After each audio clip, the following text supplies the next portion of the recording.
want you to be respectful of everybody you meet on this ship. You watch your back, but you be respectful. You understand me?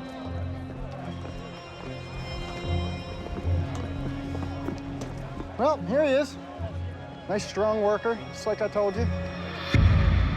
A troublesome 16-year-old boy is being sent away from his home.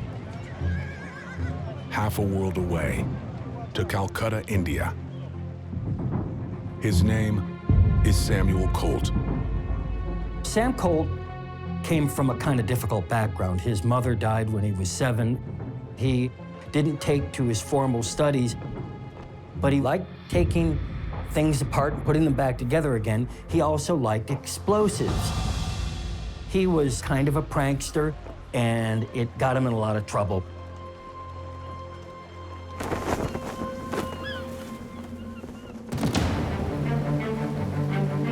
His father hopes that the journey will teach Colt responsibility and that he will learn a trade as a seaman.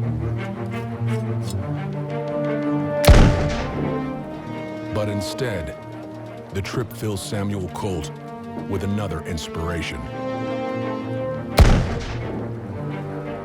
Colt is fascinated by guns and believes that there must be a way to make them better.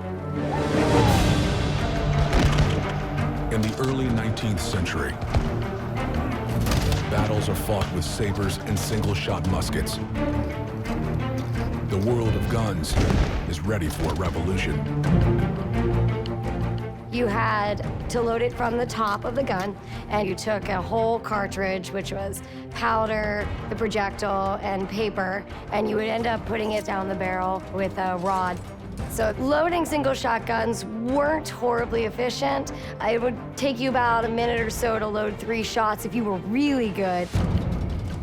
Colt has a breakthrough idea, said to be inspired by the wheel of a ship. He sees that the mechanisms that are used to steer and control these ships had ratchets, and when they rotated the wheel, that it would cock, and that these ratchets would hold it in place. Colt envisions a firearm with a cylinder that can turn after each shot and lock, then be fired again, multiple times. It is the beginning of the revolver.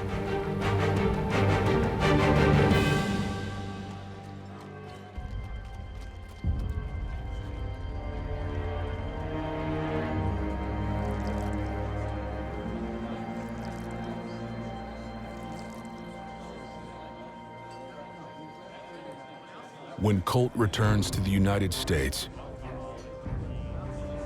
he's a young man determined to turn his vision into a reality. Go on. Take a shot. But first, he needs money. How about another? A new revolver? Works the same way. It always keeps you loaded. This is going to revolutionize the world. He is the consummate salesman. When Sam Colt would come to you and ask for money, he's so over the top and he's such a unique personality, it's gonna completely win over whoever he's asking. Thanks to investments from family and friends, Colt is able to raise $230,000, the equivalent of over $6 million today, and begins developing his revolver.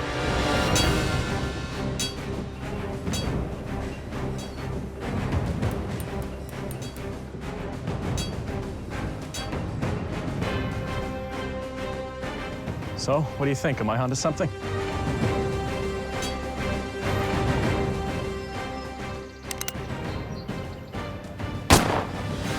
There were bugs at first. You don't want any chance that if you pull the trigger on a revolver, more than one bullet's gonna go off at the same time, or even blow up the cylinder. But Colt doesn't give up. How's it coming along there, Jim? Good? Looks good.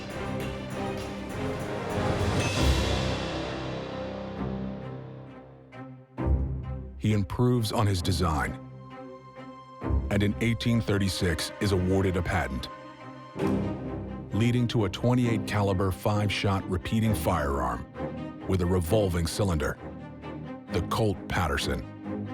And it's like nothing the firearms industry has ever seen.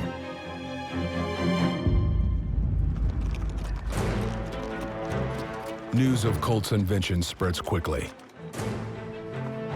In nearby Massachusetts, another young man is embarking on a career that will put him on a collision course with Colt and make them lifelong rivals. His name is Daniel Wesson. His whole life, Wesson has been fascinated by all things mechanical. In 1842, he becomes an apprentice to one of the premier rifle craftsmen of the day, his older brother, Edwin. Daniel saw his brother Edwin as his real hero, as a man that he could learn more from about the skill of a machinist and learn how to make the best firearms in America.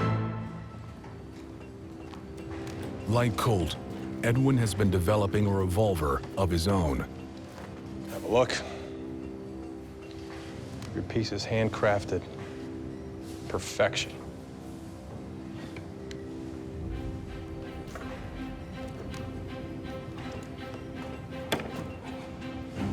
Holding that gun for Daniel just probably changed everything for him.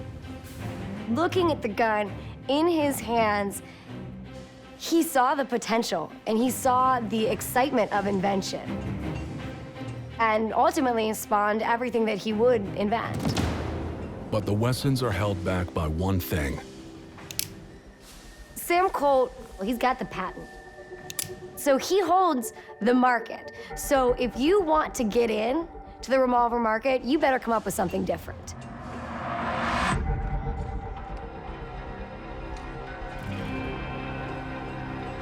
Yet despite his exclusive patent, Sam Colt's new revolver is proving a tough sell.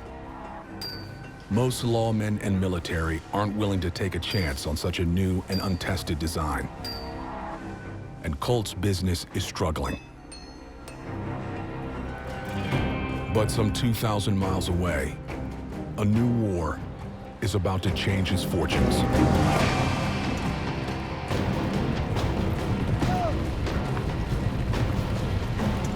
In the new state of Texas, Captain Samuel Walker and his Texas Rangers are fighting constant border battles with the country of Mexico.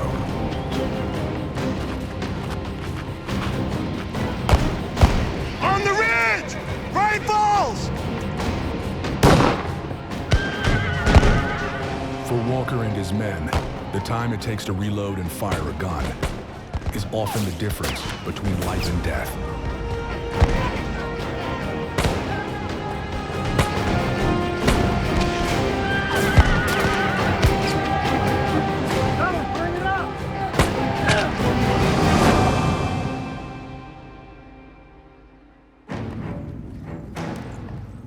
But Walker has come into possession of a new kind of weapon that could turn the tide of battle.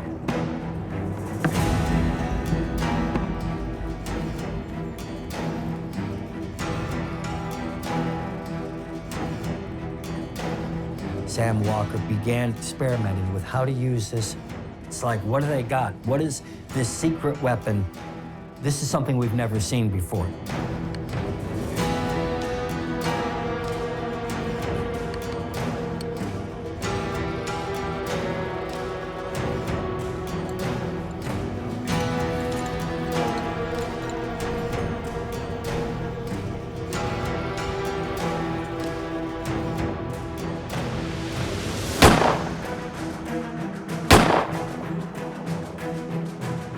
You don't have to have a single shot. You don't have to load the gun every time you fire. You've got something that you can load several rounds in.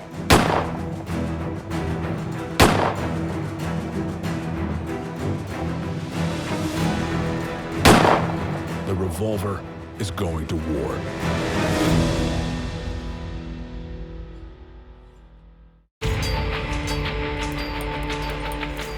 Samuel Colt has patented and manufactured the first revolver. Now, it's being tested on the front lines.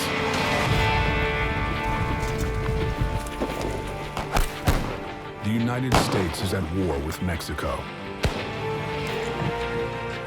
And the Texas Rangers now have the weapon that could turn the tide in their favor. The Colt Patterson revolver.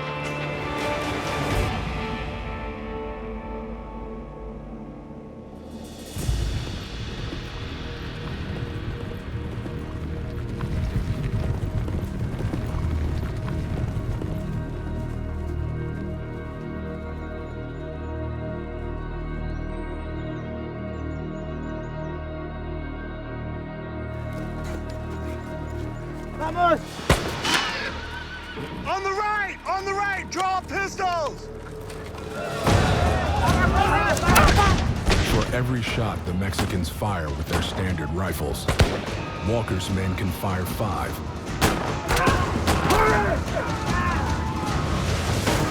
It's the beginning of a new era in warfare. They were used to hearing the one shot go off, and then they all scramble to load, and then the next shot goes off. But imagine then hearing bang, bang, bang. Would have been incredibly powerful and something to be incredibly intimidated by.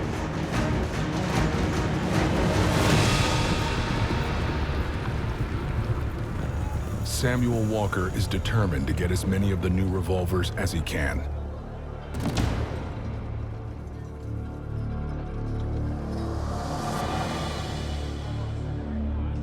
Even as the weapon's inventor is on the verge of bankruptcy.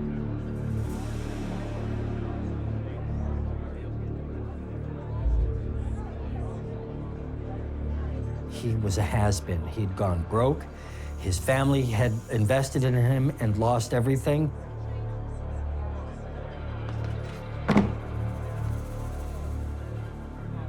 Got the authority to buy guns. I'm listening. How many of those can you deliver in 5 months? 5 months? Hell, I can get you 10,000 in 5 months if the price is right.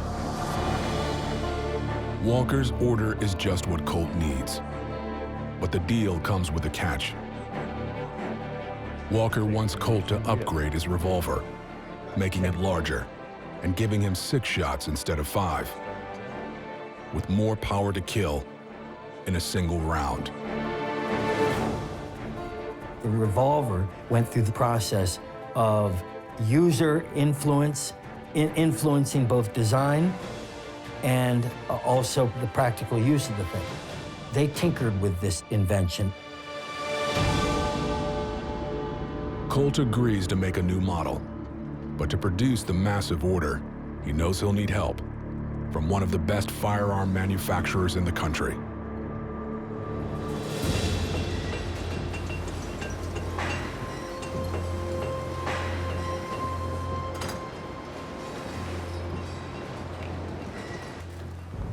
Edwin Wesson? Daniel, my brother's away. Oh. Samuel Colt.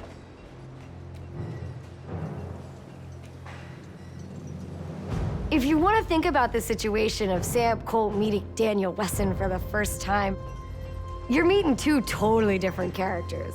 You've got Sam Colt, who's just out there, and you've got Daniel Wesson, who's a little bit reserved. We're here about gun barrels. Specifications to be decided, but it's a military contract. For rifles? Handguns. We need 5,000 in the next 6 months. Can you handle that number? 5,000. 1,000 will do for now.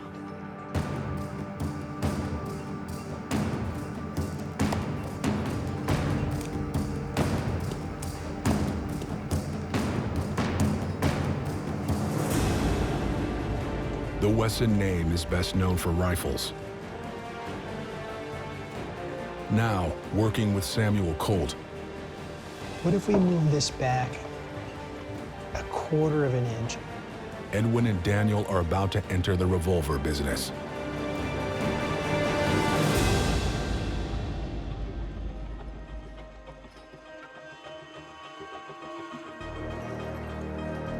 Using Wesson barrels, Colt develops a 44 caliber 4-pound, 9-ounce revolver.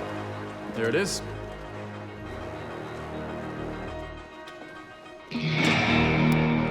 Named the Walker, after the man who made it happen. Increase the black powder by 60 grains. The barrel to 9 inches.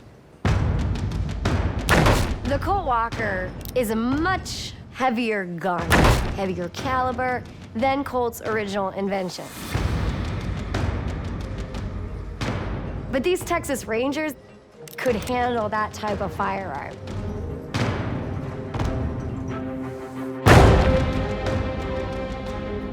Many consider the Walker Revolver the mightiest handgun of its day, with firepower that won't be matched for 90 years, until the release of the .357 Magnum.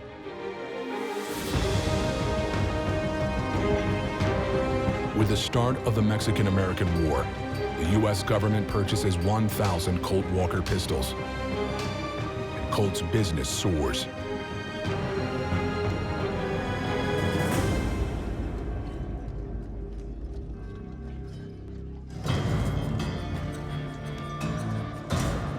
The success of the Colt Walker has shown the future of the firearms business. Daniel and Edwin Wesson are determined not to be left behind.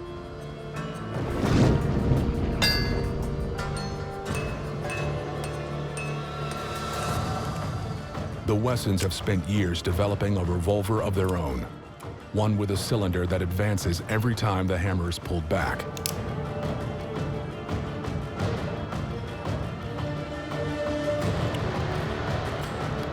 With Colt's patent about to expire, they prepare to go public with their design.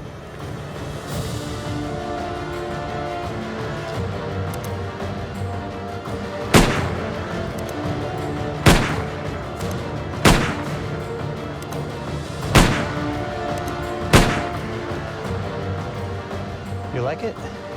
Sure. Edwin and Daniel Wesson are ready to unveil the next generation revolver and take on Samuel Colt.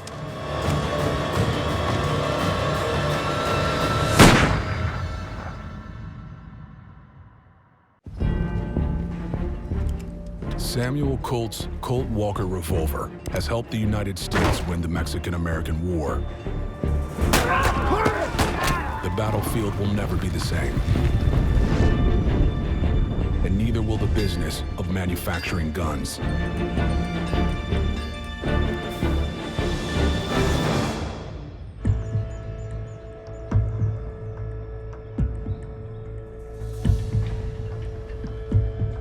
Colt still holds a patent on the revolver, and he continues to innovate. In 1848, he unveils the Dragoon, named after the Army infantry unit that orders it. The Dragoon is an immediate hit, and the name Colt becomes synonymous with revolvers. Sam Colt created a brand around himself.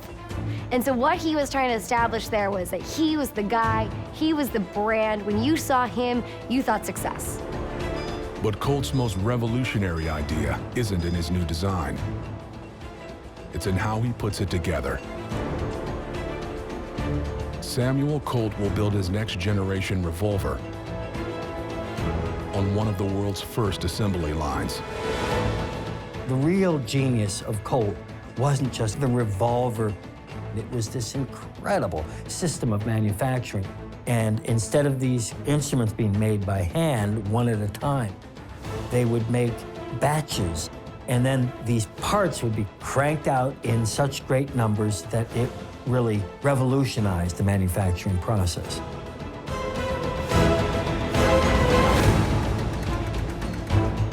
Now, one of these guns is not up to Colt standard. You choose. Wrong. It's this one. See the blemish? I don't allow any imperfections to leave my factory.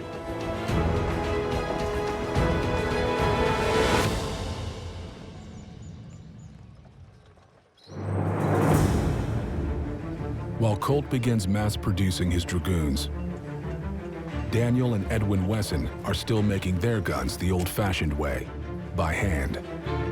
How's it going, brother? The Wessons rely on regular orders from the Army for rifles to keep their business thriving.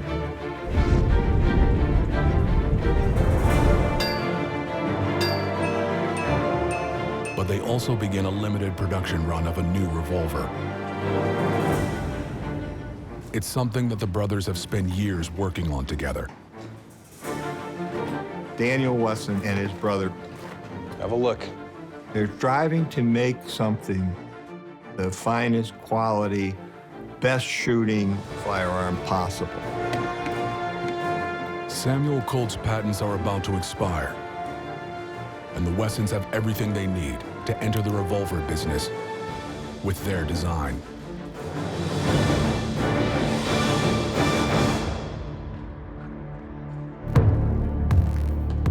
But Samuel Colt is fighting back.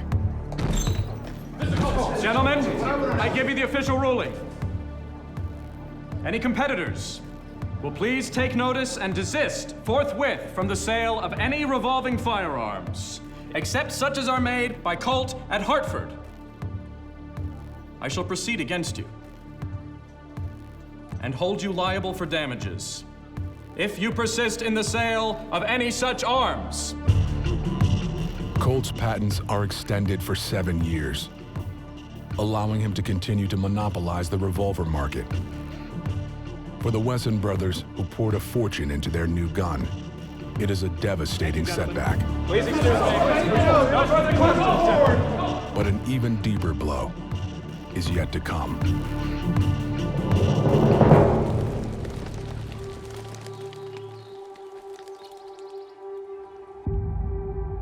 In January 1849, Edwin Wesson dies suddenly from a heart attack.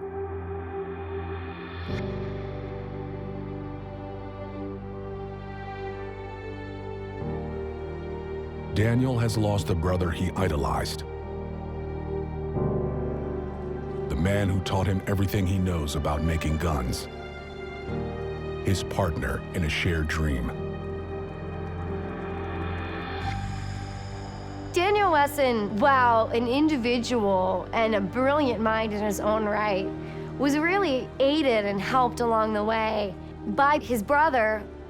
Now, his brother's gone. The Wessons had borrowed heavily to finance their new gun, leaving Daniel with a mountain of debt he can't repay.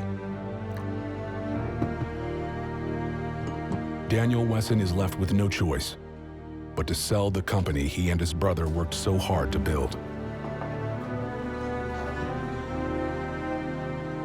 I mean, and this guy really took a hit. His brother dies, he loses the company, he's really lost at this point.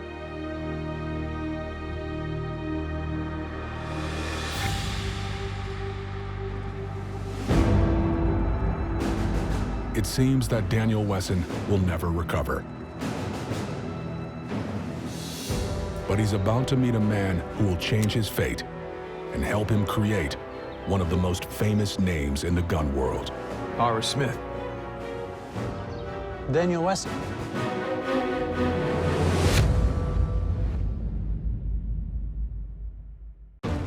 Samuel Colt is more powerful than ever.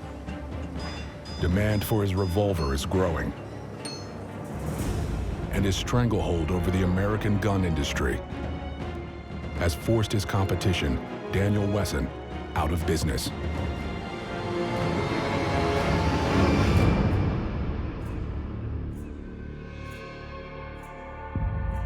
Following the death of his brother and business partner, Wesson is left with nothing, but he refuses to give up the fight. With Colt's patent in place, Wesson has to come up with a new idea if he's going to make his mark in the gun business. He brought whatever mechanical knowledge he had, and he was always inspiring to improve on the design of a firearm and always looking for something to do. To get around Colt's patents, Wesson focuses on how it fires. In order to fire a lead ball, Colt's revolver ignites black powder by striking a percussion cap. 3 separate pieces for every shot. But Wesson envisions another way, with all 3 steps combined into one package, a self-contained bullet. Daniel Wesson's pride and joy is a self-contained metallic cartridge which has never been seen before.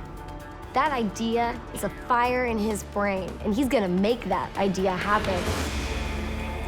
If Wesson can turn his idea into a reality, it will finally give him an advantage over Samuel Colt.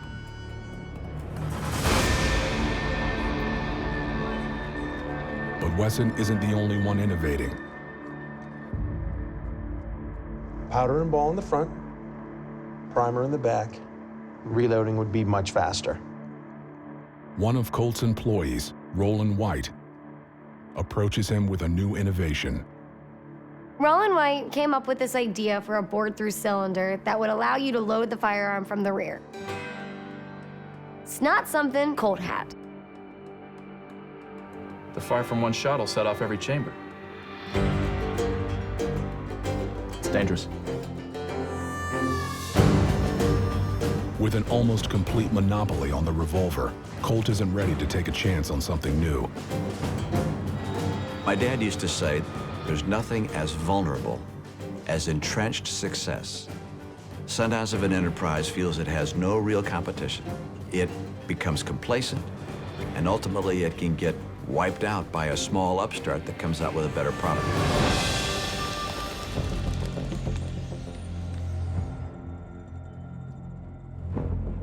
Rejected by Colt, Rollin White takes his groundbreaking idea straight to the man who intends to be Colt's biggest rival, Daniel Wesson.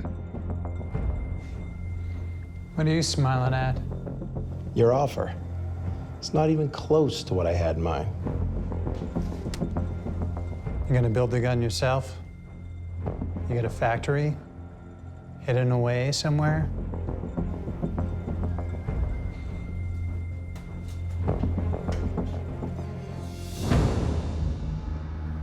Let me give you a minute alone. It was a very smart power play move on Daniel Wesson's part. He got the mechanism. All he had to do was pay a royalty. He got the win.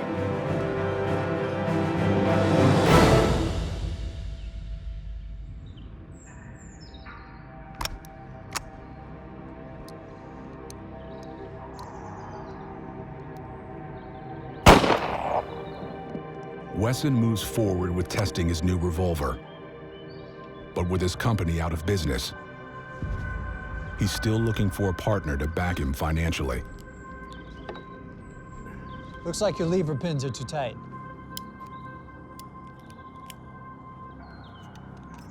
All right, then you fix it.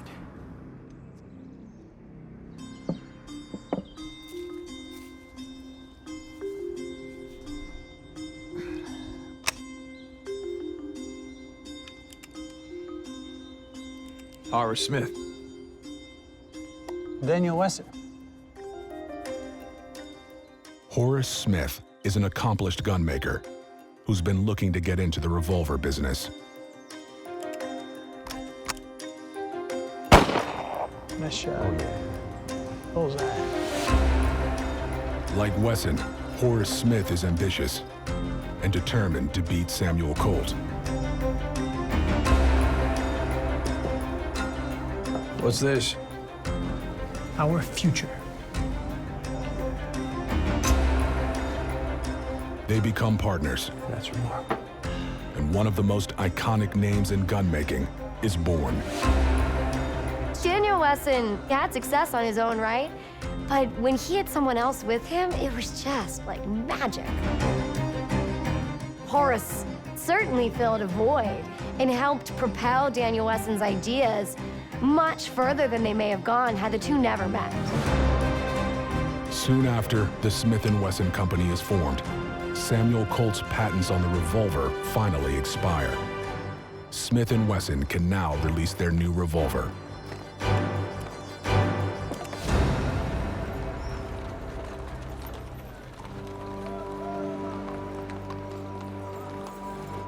For the first time, Samuel Colt is forced to compete on an even playing ground,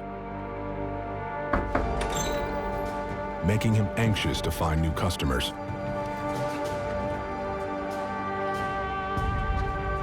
Take a seat.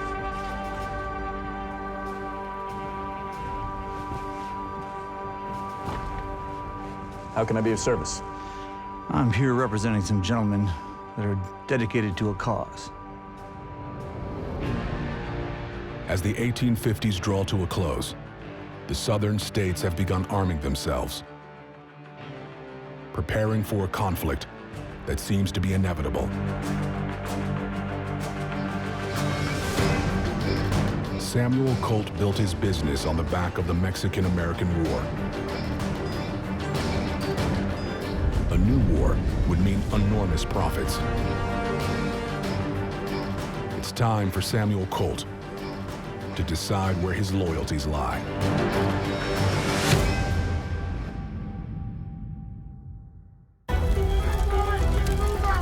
The United States is on the brink of a civil war. For Samuel Colt, it's a new chance to make a fortune selling guns.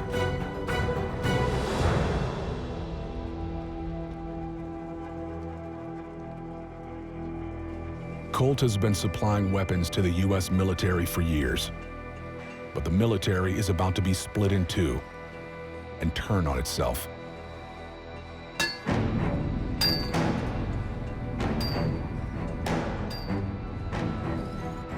When you're on the outbreak of war, there's a really difficult problem that arises from firearms manufacturers, and that is the balance between loyalty and being a good businessman. In this case, this is a war breaking out in the United States between the North and the South. This isn't America and the other guy. This is their home. In 1860, Colt sells the modern equivalent of more than $3 million worth of guns to the South. It's a risky move for a northern businessman.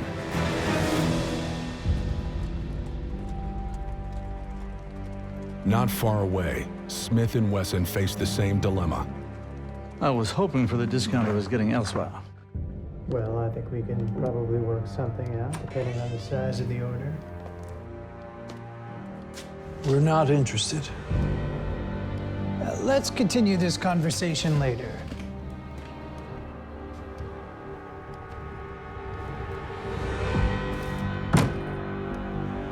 We have a reputation to maintain. Smith & Wesson are very different from Samuel Colt. And so there's a bit of a debate going on at the onset of the Civil War, which is how do we handle this? We don't want to get in trouble, but we are businessmen. And so they kind of decide to take the safe route. With war coming, Smith & Wesson decide to stop their sales to the South.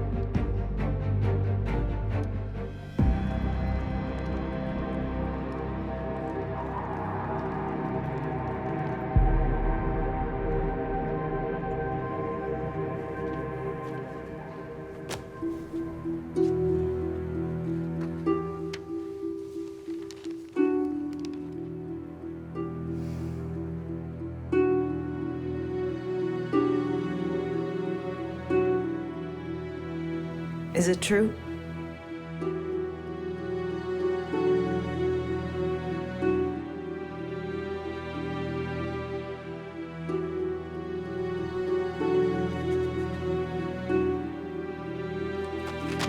Northern newspapers accuse Colt of being a Confederate sympathizer, and worse, a traitor. Sam Colt got into a lot of trouble on the eve of the Civil War because he also was believed to be arming the South. But in fact, Colt supplied arms to both sides before the war. After the war began, that stopped.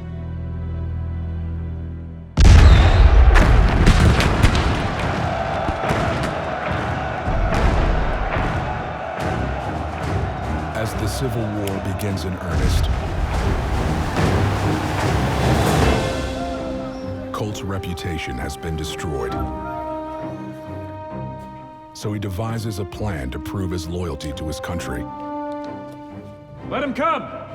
In 1861, at the age of 46, Colt is named a colonel by the state of Connecticut. Hold still, let's get a shot of him. And announces that he will fight for the North, leading a regiment of 400 men into war.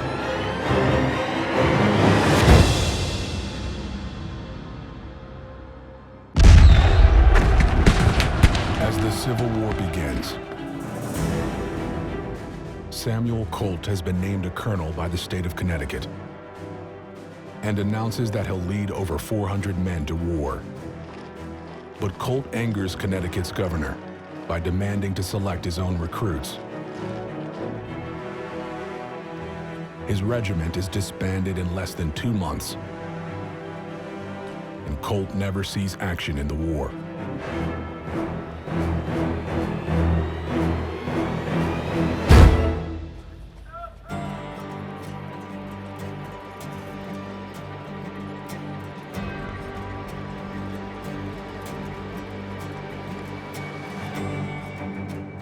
Colt's reputation remains tarnished by the revelations that he sold guns to southern states. With his regiment a failure, he tries to redeem himself by meeting the Union Army's increasing demand for weaponry.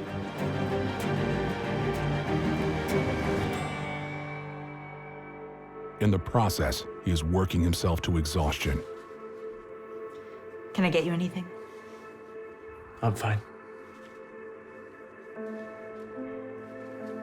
Stay a while. Can you?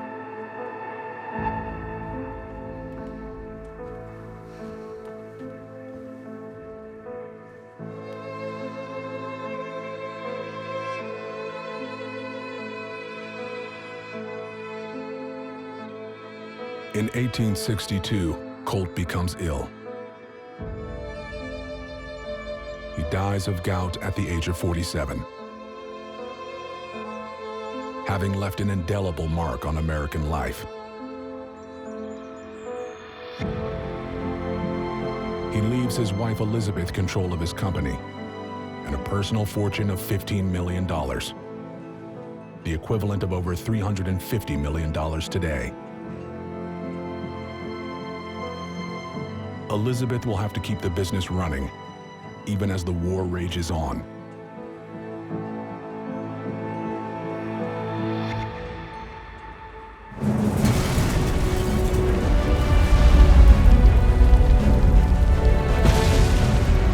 Later, the Colt factory burns to the ground. Some suspect arson at the hands of Confederate sympathizers. The Colt factory will be shuttered for the rest of the war.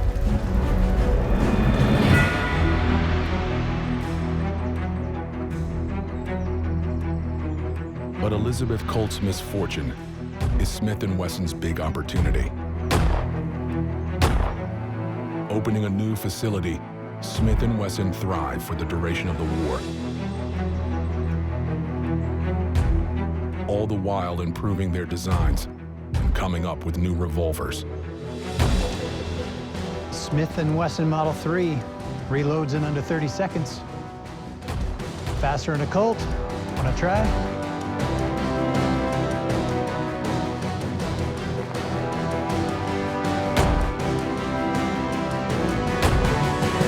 Smith & Wesson realized that they needed a better design. So right after the Civil War, they come up with this idea for a new style revolver. The U.S. Army is now armed with Smith & Wesson. In the years before the Civil War, Smith & Wesson sold just over 11,000 revolvers. But between 1860 and 1868, they'd sell over 100,000.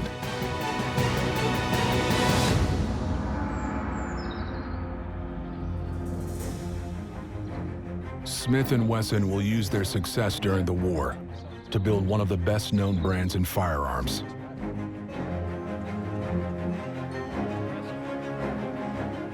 And Elizabeth Colt will soon recover from the devastating fire and continue to innovate, eventually producing what would become the most famous Colt gun of them all. The gun that would tame the American West. What do you call her? The Peacemaker.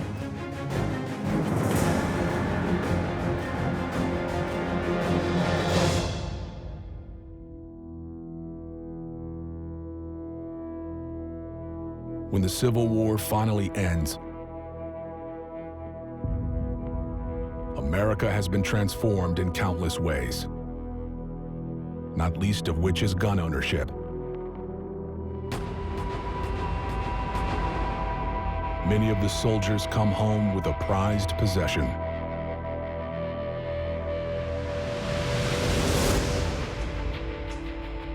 The Civil War really marks a turning point for firearms in American history, with a revolver and with mass production really taking off. People were able to start buying revolvers. It's really the birth of a huge movement in America with firearms. People are still carrying the revolver because it's a reliable gun today. But then you have a legacy of personalities and rivalries and competition.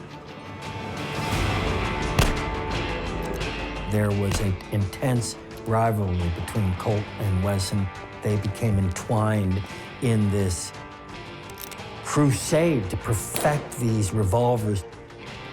Their legacy isn't just the invention. The revolver changed the world.